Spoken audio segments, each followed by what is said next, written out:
আসসালামু আলাইকুম। সকলে কেমন আছেন? আশা করি ভালো আছেন। এটা যশোরে কুইন হসপিটালের পাশে পাখির দোকান।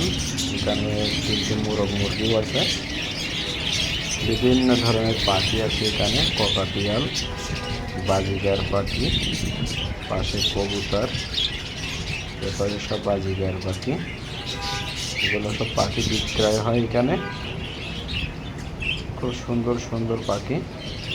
ওপরে কবুতর ছাড়িয়ে পালন করতেছে। আমি কবুতর জোয়ার দাম জিজ্ঞেস করছিলাম, 1500 টাকা চাচ্ছিল। খুব সুন্দর একটা ভিডিও।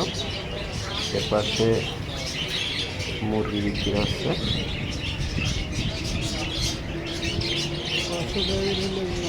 সম্পূর্ণ ভিডিও দেখার জন্য ধন্যবাদ। চ্যানেলটা সাবস্ক্রাইব করুন, পাশে থাকা বেল আইকনটা বাজিয়ে দিন। আমন্ত্রণ রইল পরবর্তী ভিডিও দেখার জন্য। আসসালামু আলাইকুম। ভিডিও দেখা আমাদের শিখে গেল। খুব সুন্দর কবুতর।